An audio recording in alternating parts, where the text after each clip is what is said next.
Written by Hanane Kosuki. Segmen baru untuk menemani hari kalian. Kalian lagi apa? Bittersweet and Crazy Part 1. Pagi itu, aroma masakan memenuhi dapur keluarga Han. Jahyuk, seorang pria bertubuh tinggi besar dengan pipi bulat yang ramah, sedang menatap piring dengan senyuman lebar. Suamiku, sudah selesai?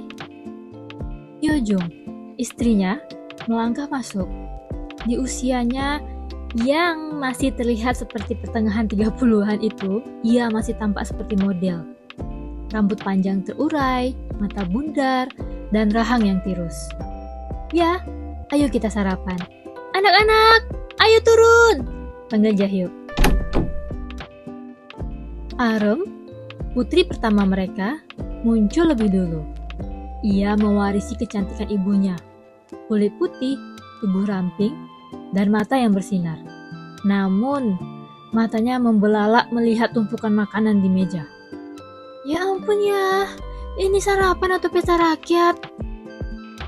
Hehehehe, kau harus banyak makan, sayang. Musim dingin hampir tiba. Kau bisa kedinginan kau terlalu kurus, ucap Jahyuk. Sudah, ayo makan, nanti kau terlambat. Hyojung menengahi.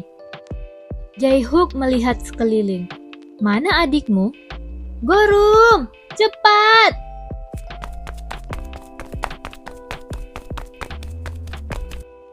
Tak lama Gorum muncul.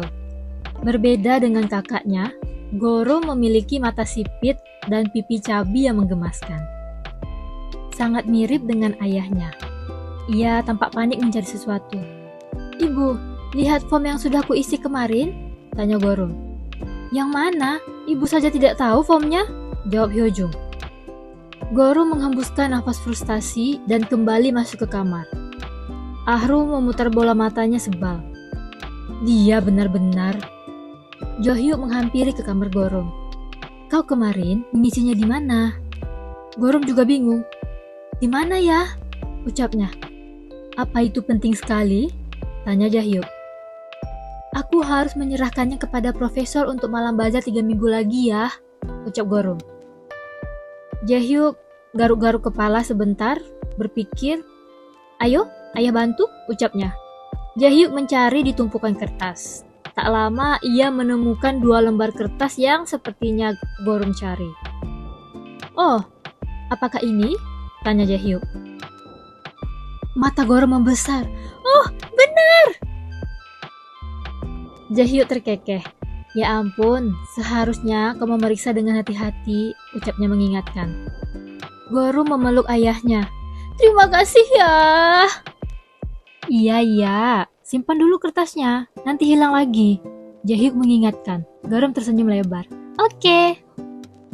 Ia memasukkan kertas itu ke dalam tas.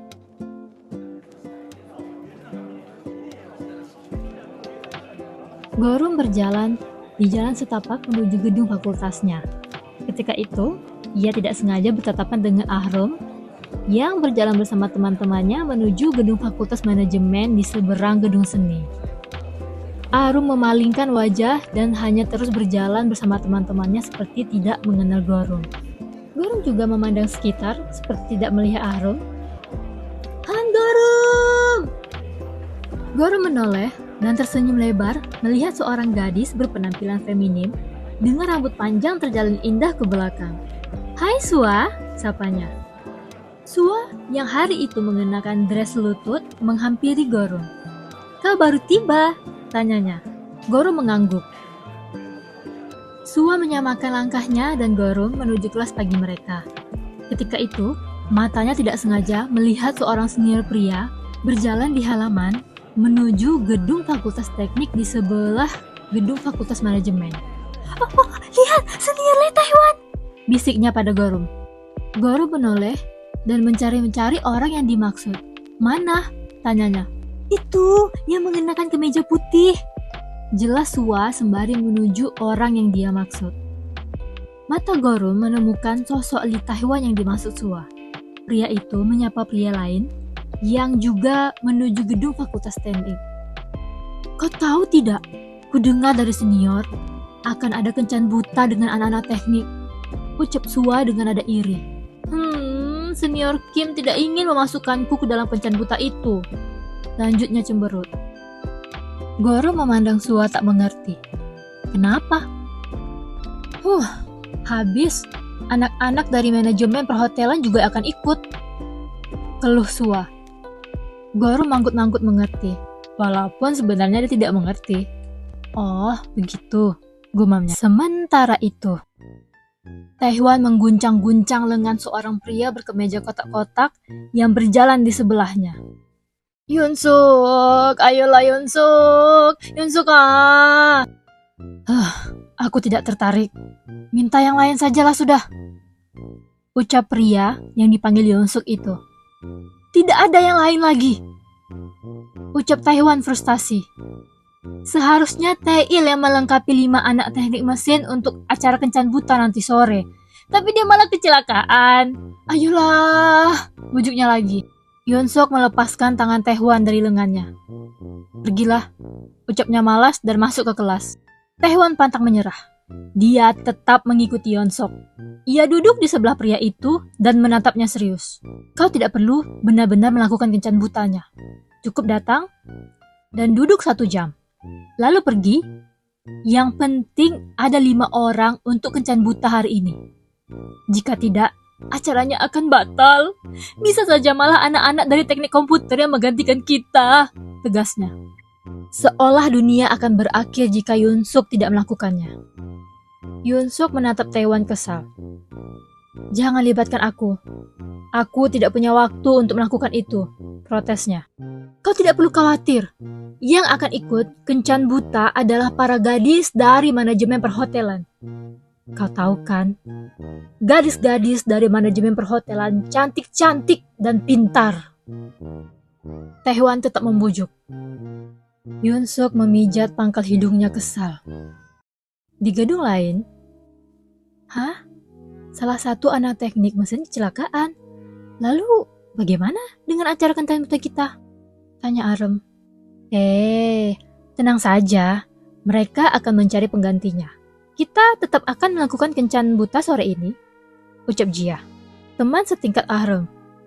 Bahkan, ku dengar ada kemungkinan senior An Yunsuk ikut, bisiknya bersemangat. Arem tertegun. Senior An Yunsuk? Jia mengangguk membenarkan. Bukankah hebat? Mungkin salah satu dari kita akan bertemu dengannya. Tapi kan dia sama sekali tidak tertarik dengan kencan buta, ucap Arum tak habis pikir. Sudahlah, tidak perlu dipikirkan. Berharap saja dia benar-benar ikut, ucap Jia, menyebarkan energi positif. Ia segera duduk manis begitu dosen mereka masuk pagi itu. Arum mengangguk sendiri memikirkannya. Sejujurnya, dia pribadi juga berharap senior An Yunsuk ikut. Gorom sangat serius membantu Tanah Liat dengan kedua tangannya di atas papan yang berputar. Kedua tangannya sudah berlumuran tanah liat. Perhatiannya teralih mendengar helaan nafas panjang Sua yang terus-menerus di sebelahnya. Kenapa kau menghembuskan nafas panjang begitu, Sua? Tanyanya lucu. Sua menarik tangannya dari tanah liat. Mereka pasti sudah mulai kencan buta sekarang, ucapnya lesu. Guru menahan tawa. Kau sangat ingin mengikuti kencan buta itu ya? Sua menatap Gorom antusias. Tentu saja, jawabnya tanpa berpikir. Tahu tidak, satu hal yang harus kau lakukan setelah masuk Universitas Kyungsei adalah berkencan dengan anak teknik. Goro menatap Sua tak percaya. Jika kau berkencan dengan anak teknik, walaupun hanya sebentar, kau akan menjadi primadona. Ucap Sua menjelaskan seolah-olah apa yang ia sampaikan sangat hebat. Kau tahu kan, anak-anak teknik memiliki masa depan yang cemerlang. Apalagi untuk lulusan Universitas Kyungsei, akan banyak perusahaan-perusahaan yang ingin memperkerjakan mereka. Goro manggut-manggut, walaupun ia sama sekali tidak mengerti maksud Sua. Oke, komentarnya, dan kembali fokus pada tanah liatnya. Sua menghembuskan napas lesu, lalu memperhatikan apa yang Gorem buat. Kau akan buat apa untuk malam bazar? Tanyanya. Senyuman mengembang di wajah Gorem. Aku akan membuat gelas, jawabnya. Sua manggut-manggut, seolah-olah dia peduli padahal dia tidak peduli. Ada sebuah kafe yang terkenal di kalangan mahasiswa dan mahasiswi Universitas Kyungsei, di mana mereka bisa menyediakan meja-meja dengan skat untuk mendukung kencan buta para anak muda itu. Dan disinilah Taehwan memegangi Yoonsuk yang terus ingin kabur dari kafe. Yoonsuk bujuknya. Apa yang harus lakukan di sini? Tanyanya. Taehwan melirik teman-temannya yang lain. Mereka tampak sangat bersemangat untuk kencan buta mereka. Lalu mendekat pada Yoonsuk. Hei, aku sudah meminta pada senior Kim untuk mempertemukanmu dengan Dewi dari manajemen perhotelan. Dia sangat cantik, seperti bidadari, dan juga pintar. Kau tidak akan menyesalinya. Yoonsuk mendongak untuk melepaskan kekesalan mendengar ucapan Taehwan. Taehwan mengatupkan kedua tangannya di depan wajah. Kumohon, kali ini saja. Yoonsuk menatap Taehwan kesal. Traktir aku selama sebulan makan siang, tuntutnya. Taehwan terkejut. Kau kan anak orang kaya, kenapa minta ditraktir? Ya sudah. Yoonsuk berbalik hendak pergi. Oke, sebulan di kafetaria, ucapnya menego. Yoonsuk berpikir dulu. Oke, jawabnya setuju. Dengan begitu, Yoonsuk duduk di balik bilik krim dengan wajah bosan. Di balik skat lainnya, Ahram sedang gugup merapikan rambut. Ketika aba-aba dimulai, skat terangkat, Ahram tertegun. Pria di hadapannya adalah An Yoonsuk. Coba. Penasaran gak sih apa yang terjadi selanjutnya? Aku upload hari Rabu, Kamis, Jumat. Jangan lupa subscribe dan komen ya. Jumpa lagi di part selanjutnya.